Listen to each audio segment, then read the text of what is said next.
Yo, what's going on, y'all? It's your boy SoSo, and welcome back to the channel for another season of OnlyFans, a Dolphins post-game show where we go through the trials and tribulations of with this Dolphins team, and you guys come along for the ride. Now this week, Joel and I are breaking down the Jaguars versus the Fins, but in order to make sure we get you guys what you need to hit that like, comment, and subscribe button. Most importantly, turn on the notifications. That way you guys get notified when we drop hits like this. It's gonna be a great season, so it's time to take a ride, y'all. Let's go!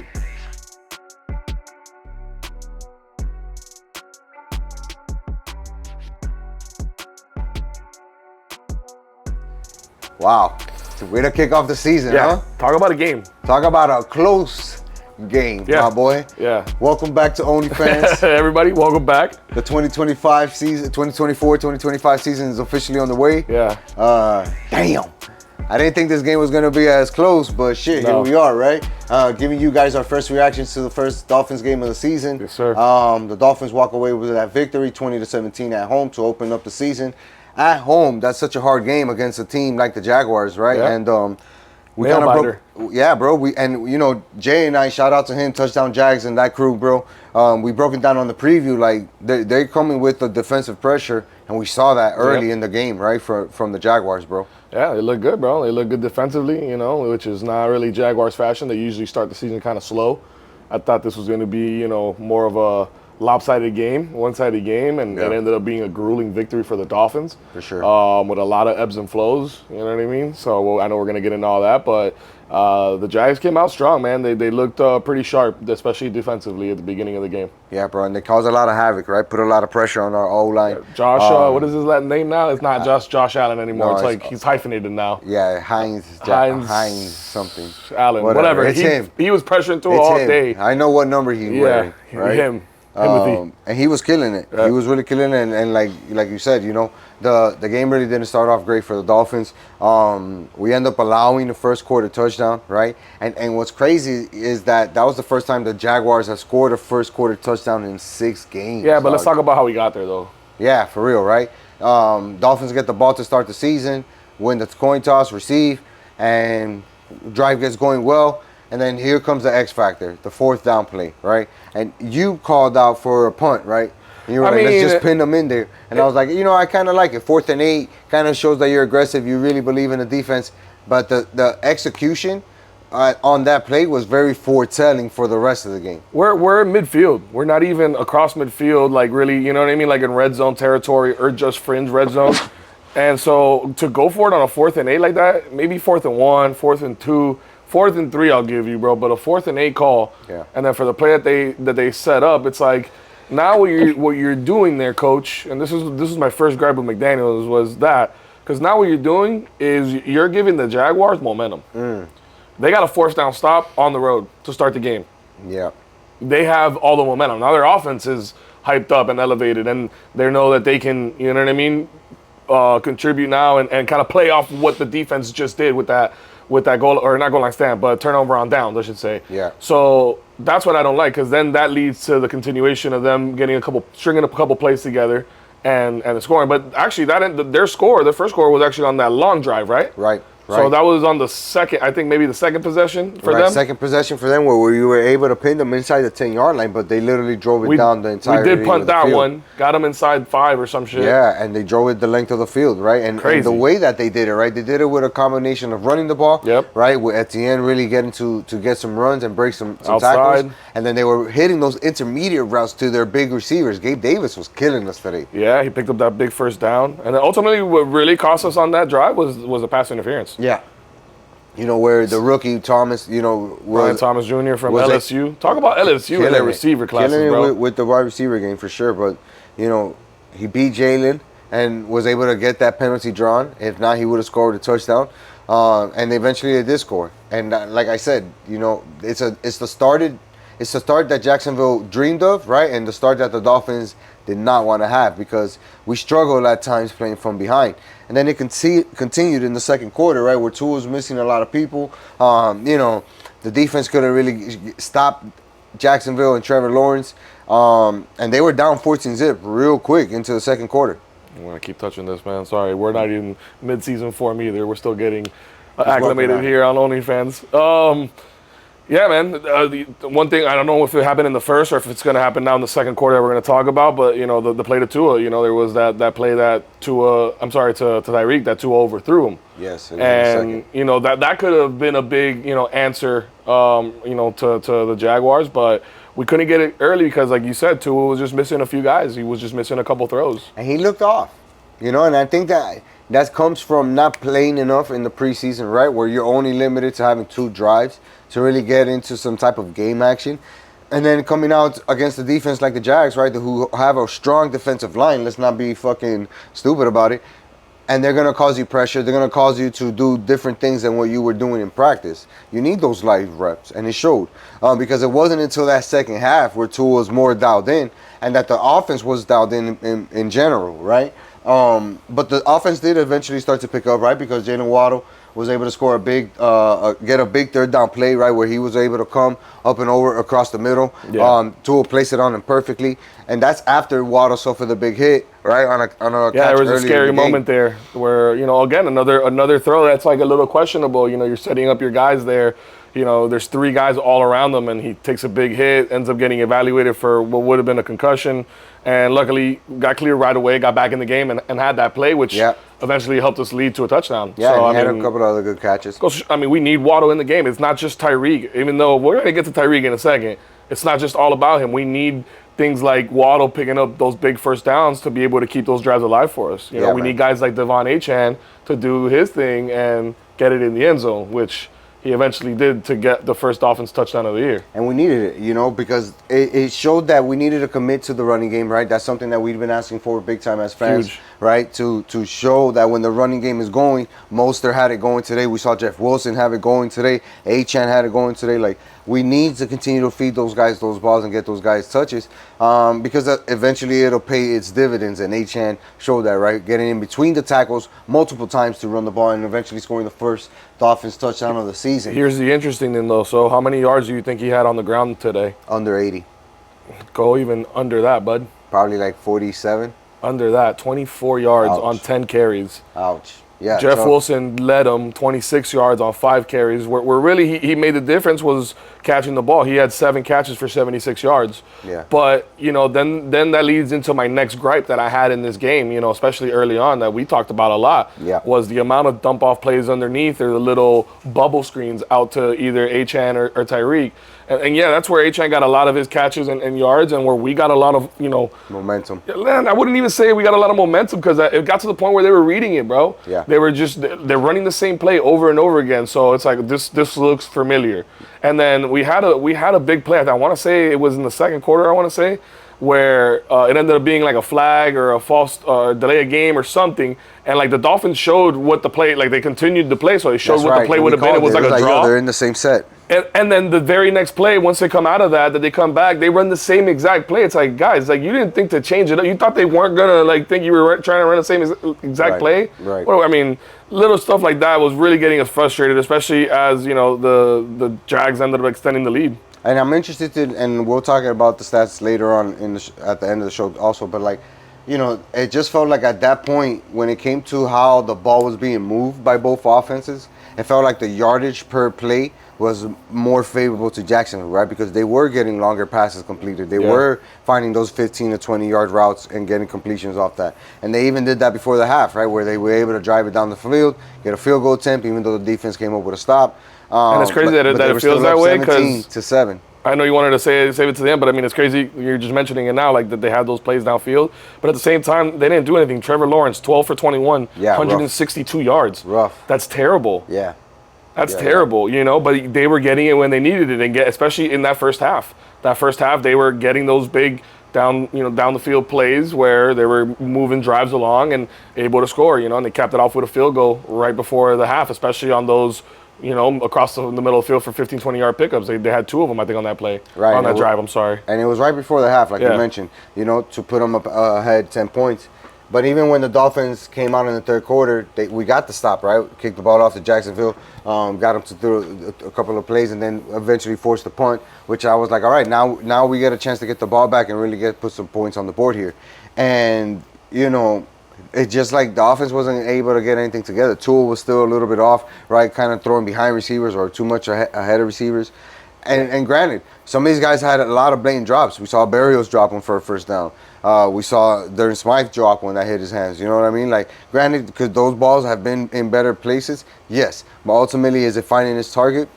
Kind of. You got to make the play, right? Yeah, but I put more of it on Tua, especially in that first half. I think he got better as the second half went on. Yeah. He still came out a little shaky, but the biggest kudos I got to give, as far as the immediate adjustment out of the locker room was the defense. Yeah. We talked about in that first half too. We were playing very safe, very cupcake, giving these guys a lot of room space for that, for those progressions. And we saw them tighten up and move with the ball as a unit, So then we had that confidence. All right. Now the defense got us back in the game, or is getting us, we'll get to that in a second, but it's getting us back in the game. And now what can the offense do? And again, we go out there and it's kind of bland. It's like it's still third quarter and we're still not sure about our offense right now. And even after the big play, right, because Waddle had that big catch and run, right? Him coming across the middle, going over the top, getting the catch, running downfield, breaking the tackle. You would think that when we get those type of plays, it's like, all right, let's build the momentum off this. Let's get the run game going. Let's get it to our tight ends. And we really didn't see that. We couldn't compound anything really well on offense, and that shit killed us. Yeah. And then even more so that it ended up working against us because we're so deep trying to pass the ball. Tua's waiting, and he ends up getting sacked on that drive, on that third down, which knocked us out of field goal range. Completely out, and we have to punt it now instead of what would have been a 40, 50-yard field goal for us to tie the game up at that point, right? No, we would have been down So 7. be down one possession. Right. So, now we're out of field goal range. We got to punt it. And then not only that, but here come the Jaguars driving the ball. And you know how that's exactly how football works, right? Like, you don't score, you get the big stop, whatever, and then immediately the offense comes out and kind of, replenishes themselves off of that energy. They were able to drive completely down the field, drive all the way within our end zone, making big catches, making big runs. Etienne was breaking big runs. Etienne was having a great game. Right? Big runs until he got into the end zone, right? Well, until he didn't even close to the get end zone. in there. And that's when Javon Holland, man, came through with a big-time punch, knocked that ball out. This was the turning point. And that was a big turning point in the game for sure. 100%. And to me, I mean, it's potentially, and I'm going to give it the edge, it's going to be 51-49, the play of the game. 100% the play of the game. Because then now, that literally, we went from on our heels, they're about to score, about to run it in, and here comes literally our safety, our last resort, and he peanut Tillsman this ball out of Etienne's hand right at the 2. Crazy. And then either way, it would have been it would have been a touchback no matter what. It would have gone out of the back of the end zone, but we land on it and everything. So it's like we're there. We have the right guys in place. We recovered it. We recovered it, huge. And now we have momentum on our side. Now we have, a little bit of, okay, you know what, we're right back in this again. I know we just got out of field goal range and didn't get a chance, but forget that. Let's get a touchdown. And that's exactly what happened, Doug, right? And look, before we say what happened next, right, we really need to focus on Javon Holland and what he means to this defense. There were a lot of questions, right, on whether or not he's the right guy for this, type of defense, whether or not he's going to fit in with the defensive coordinator. You got to pay that man. You got to pay that man, right? Because before it gets even more expensive, you give this guy his money now. We've seen it already in the Tyreek Hill deal, the Jalen Ramsey deal, the Tua deal. Like, the longer you wait to pay your guys, the worse off it's going to be. And Javon Holland is a critical guy because he can do so many things, right? And we've seen him make these type of plays before for us. So I would like to see that guy get paid. And the energy, right? Like I said earlier, the energy that the defense is giving the offense. We come right back out, next play, Tua connects with fucking Tyreek Hill on a bomb, another 80-yard touchdown. Bomb, dog.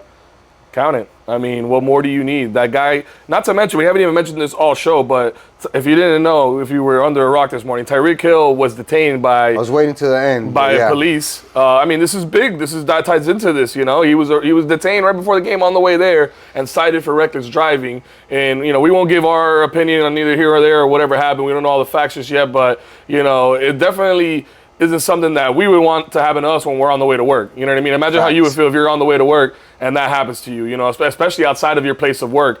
So, I really thought he was going to have a big game, and that's exactly what he had. 7 catches, 130 yards, and a touchdown, an 80-yard touchdown at that, where he completely, did what Cheetah does, man. They almost caught him. They had a chance, and he tiptoed, high-stepped it right along the sideline, and, just got it in the end zone when we needed it most. And he's a big part of this offense forever, right? And that's part of the reason why he deserves some of that money that he got, right? But if you're talking about you put the money where the production is being put on, Javon Holland is in that category, right? And we're gonna have to pay this guy before he becomes a free agent, because he's such an integral part of that defense, and he's showing it, right? And then again, we get that huge touchdown. Tyreek Hill is able to stay in bounds on the sideline. Beautiful job of doing that, and putting us right back in the game, right? And then you get a terrible series, right, where we stop them on defense again, get the ball back, and we have a terrible series inside their 30 where we can't complete a pass. The offense is not moving the ball forward or trying to move the ball forward. Everything is lateral or behind the line of scrimmage. So was that the drive? Let me ask you this, because I think I might Rayman this moment right here, this drive. That was the one we went with a run first up the left side. We got about 7 yards. It was now 2nd and 3. Then we had a pass that was blocked down, like hit down by, I want to say, Josh Allen. Yep. And then it was 3rd and short, and we threw another swing pass out behind the line of scrimmage and didn't get to the first down. I'm pretty sure that's how that went. Exactly how it went. And then we had a field goal set up, which did not go well. But here's my problem, and we have to highlight it, right? Because this is where it got to the worst point of it, right? The offense was really stagnant today. Yeah, the stats are going to look nice too, with over 300 yards, all this stuff. That's going to be great. But we were stagnant, and there were plenty of times where we couldn't move the ball forward. And by moving the ball forward, I mean Tua being able to drop back and try to complete a pass moving forward, especially in the middle of the field. I kept calling for it, and it didn't feel like until like that last drive where we started hitting guys down the middle, which opened up the run game in the middle, because now they had to protect and move those linebackers away from the line. It really showed itself on that drive, and it almost killed the game for the Dolphins, because then you go and have the big mistake from Jason Sanders where he completely muffs that kick left and puts us in a terrible position. Missed it wide left completely, and it's what golfers would call a shank. I mean, he completely shanked that punt, dog. Yeah. I mean, and it's like, that's not great for you, because you're our guy. We paid you, gave you money. We expect you to make those, especially in those situations, to tie the game for us in the 4th quarter. And you didn't do that. No. And we relied on it before. It's concerning, but put a pin in that. We'll come back to Jason Sanders in a moment. I want to get back to the defense, though, because we needed them to contribute again and step up for us. Right. It's late in the game. Time's winding down. They have the lead, and they're semi-driving. And we come up with not 1, but 2 huge sacks. Yeah. What a great defensive sequence. Huge defensive sequence, honestly. And it was funny because one of the guys that got the sacks, you had just been talking about how quiet he had been all game. It was so, perfect. Perfect timing. We talked about this guy before the season started, right? And we were like, well, what's going to be his involvement so early coming off this injury? And if you don't know, that's Jalen Phillips, right? Because he was coming off that Achilles heel surgery, and that's hard to come back from, right? And this dude, but he's a physical specimen. He always has been, even coming back and he's from 24 years old. Right, when he was coming back and playing football at University of Miami, right? And even here as the Dolphins, this guy is always playing, kind of banged up, quote unquote. But when he's playing well and healthy, he has such a huge impact. And we saw it on the play that we needed it the most, man. And I just thought about it because I was like, man, they're doing a good job of load managing this guy. He's not in on every play. When we need him on a 3rd and long situation, let's throw him in there and let's see what he can do. Lo and behold, he made a beautiful sack. And we got to shout out Emmanuel Ogba too, also, who's coming back into a more prominent role, especially after he had taken kind of like the backseat a little bit the last couple seasons. And another guy with question marks, a guy that we just signed right before the season started. We were willing to part ways with and sign him for depth. And he comes up big with that 2nd down sack. Yes. Which helped the Jalen Phillips setup as well. Because the pressure was coming from the right side. Now Jalen Phillips is coming from the left side, and all hell breaks loose. And look, what we talked about when we signed Ogba was he's going to have opportunities, right? Go out there, be a part of this team. You don't have to lead the squad, right? And that's a huge thing for guys like him in that kind of middle of the pack threshold where he's elite talent, but maybe he doesn't have the same amount of stamina that he had when he was the best of the best, right? But if you're putting him in certain situations where you're like, all right, now this is the best situation for you to go and try to get the quarterback, and we're bringing even more pressure from the other side to help you, you're going to be able to do well more often than not. Right. And he showed that, right? And if he can continue to do that, that just adds to the depth of this D-line, right? Which was a big question mark for us, right? Because we have guys coming off of injuries. We're signing guys off the free agency and whatnot. How are they going to be able to gel? They did a great job of it. Yeah. Sealer, that's another guy that I got to shout out. He was everywhere today. He was. And that's a guy that we paid, right? And we're like, well, where's the production? Can he do it without Chris Wilkins? He showed that he can do it. As long as he's getting help from the outside, he's going to be able to stuff the inside. Calais Campbell, first play of the game, gets a sack. Like, we have pressure up the middle, guys. We're going to be able to do that, but we need to count on our ends.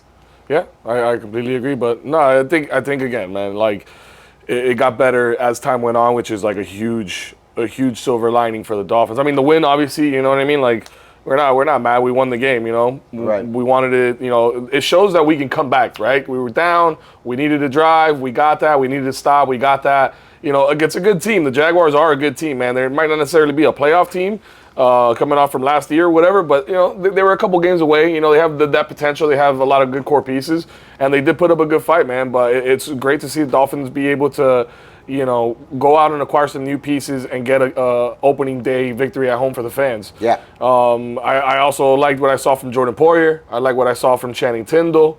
I like what I saw. Granted, he had a penalty there, a stupid penalty offsides with the rookie, Chop Robinson. Yep. He was active. He was hype. I think we're going to see more of him as the season goes on. For sure. And a lot more contribution from him as he learns the schemes and all that stuff. But overall, man, I just love what I saw defensively, as the game went on, and I'm happy that it got capped off with that big stop. Yeah, and we'll touch on the defense a little bit more, but like if we're talking about that big stop and what it turned into was the game-winning drive eventually, right? Because at that point, the Dolphins' offense had done enough to open up the middle by connecting passes on the middle, opening them up the outside, and then now using the running game. Achane did a great job of running in between the tackles. We saw Mostert doing a great job of running in between the tackles. And that's a big thing for the Dolphins because last year it was like, man, we're too small on the offensive line to get any type of push, in forward momentum in order to get those plays in between the tackles. And we had to run everything outside. Now we have the ability to run inside the tackles, and it was so evident that in that drive, right, that ability is going to allow us to win close games. Because this was a close game. There's no doubt about it, right? Jacksonville played a great game. Yeah. Defensively, they were outstanding, and they did enough on offense, in my opinion, right? Minus that one mistake from Etienne. Yep. That really cost them and the it game. wasn't even a mistake so much as it was an excellent play by Right. Javon Holland. Right. But, and then to cap it off, redemption. Jason Sanders gets to redeem himself. On top of that, too, you missed the one earlier, a couple of minutes ago that would have tied the game up for you guys.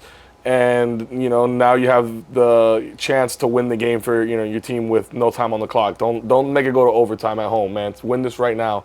And he split the uprights. He redeemed himself, which was huge. We needed it. I needed it. I know that. I think everybody needed it. I mean, South Florida needed it, man. You know what I mean? Like, everybody needed it. We have a lot invested in this team, a lot of hours. The owners have a lot of money invested. The players have a lot of time invested in the. You know what I mean? So we need to just now figure out where we went wrong here. Which, in my opinion, McDaniels needs to take a look in the mirror after today and go, all right, what could I have done better? Because I think a lot of this starts with him. Play calling. Then the next guy that needs to do the same is Tua. Tua, even though he finished 23 for 37, 338 yards, 1 touchdown, no interceptions, pretty clean stat line. Would have liked, another touchdown or 2. I think he has the ability to do that, but that comes with McDaniels drawing up those plays to, open up the middle of the field more. Again, it's game 1. We don't want to give up everything. We don't want to give them the house, the schemes, and everything we're going to do. We're going to play it safe. I get that. We got it done in crunch time, which is a saving grace. Yeah. It's par. Yeah. There's no pictures on the scorecard. I know there's highlight, reels and there's footage, but at the end of the day, we got a par on this hole, and we're moving forward. You know what I mean? So I think the biggest thing that you got to walk away with is the victory, right? And we saw it around the league. If there are teams that are playoff contenders, whether you're at home or on the road, you got to win the football game. Whether it's an ugly game or something like that, if you're expected to win that football game, you got to do that. We saw Buffalo go out there and win an ugly game. Cincinnati lost an ugly game. Atlanta, they lose. Did you say Buffalo lost? Yeah. Oh, I'm sorry. Buffalo won an ugly game. Excuse me. I don't know if you said won or lost. Cincinnati. You might have said won, but that's the one. That's the one I want to dive into. Game, you know, because we said it at halftime. Halftime, they were down to the Cardinals on the road. They were on the road, or no, they were at home. I'm sorry. Yeah. They were at home against the Cardinals, and they were 17-10. We were 17-7 at the half. Yeah. And Josh Allen came out and took control of the game, took over the game in the second half. 2 rushing touchdowns, another passing touchdown, I think. You know, he went crazy, and they ended up winning, I think, like 41-38 or something like that. It ended up being a little bit closer than it should have been. But it's a contender winning a game, right? And if you look at the teams that made the playoffs last year, Houston, right? They went out there and won a close game against Indianapolis on the road, right? So, like, those are things that good teams do. If you're a good team, you win the ugly game regardless. And if you lose against a good opponent like Baltimore did against the Chiefs, you're like, all right, you know what? We're going to figure it out, but we know we can hang with these guys and beat them. It's very important for our home record, right? And our attempt to win the division and an attempt to get home field advantage for the playoffs, right? You got to win every game that you can, especially every game at home. So this counts. This counts. And winning ugly is a thing, but, you know, stats aside, you got to be happy with what you saw in some aspects. You're right. McDaniel has a lot to do, right, in the game room and breaking down the game tape in order to see what he can do in order to generate more opportunities for this offense to move the ball forward. I do want to mention one thing, you know, a lot of questions about Weaver's offense, Anthony Weaver's defense, coming into this year and this season. But I think that these guys have been around the NFL long enough. A lot of these guys that are on the team, you know, you saw Will Fuller make his debut with us, and he had 4 tackles, tackles. Kendall Fuller, excuse me. Who's another guy? Poyer. He had 4 solo tackles today. David Long played excellent, 11 tackles today. These are guys that are going to be able to make plays and being able to play in this defense.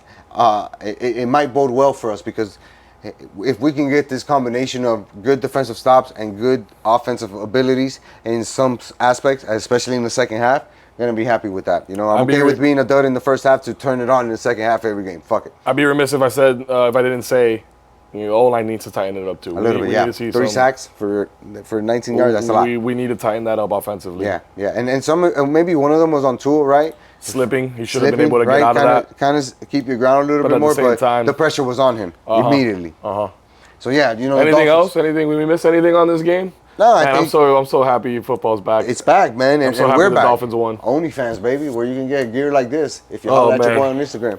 Interesting. So tomorrow night, Monday night, or tonight by the time you're hearing this, possibly, the Jets are facing the Niners, is it? Yep, on Monday Night Football. So, you know, the Jets are favored to win the division. You know, the Buffalo Bills just won. We won. Patriots won. The Patriots won? They beat Cincinnati. That's right. He did say that. So, you know, the division is 1-0. You know, it's a tough division. And then on top of that, now we got our first division game on a short week, Thursday night in Miami against Buffalo. Thursday Night Football. So we got a short week. Both teams didn't look great, right? Both teams didn't look great until the very end. Second half teams, both of them today. Second half teams. And it's tough, right? You always got to throw out the stats, records, and all that stuff when you're playing a division opponent like Buffalo is. We're going to bring you the best insight on that game, of course, with Victor Bermudez, friend of the show. That's like my brother right there. And if we're talking about Buffalo Bills football, who else to get a better insight than that guy, right? Great win. Great start to the season for the Dolphins. Great start for us here on OnlyFans. We're so happy you guys were able to join us. We hope you like the new outlook. We're trying to be here every week, you know. But we're trying to do something I'll different. be at the game this Thursday, so we still got to figure out. We're going to figure out what we're going to do for this week. But you know you're going to get it from your boy. Exactly. And your boy. Yes. But you know what you got to do at this point. You got to tell a friend. To tell a friend. To tell another friend. To tell everybody that they know. To tell everybody that they know, plus la abuela and the vecina, so that she could tell the 3 people that she talks to daily in her little apartment. Because OnlyFans is going to be bringing you that juice week in, week out, post games, pre games. You're going to get it all here on the Sports with SoSo YouTube channel. It's your boy So for Joel and I. Until next time, peace.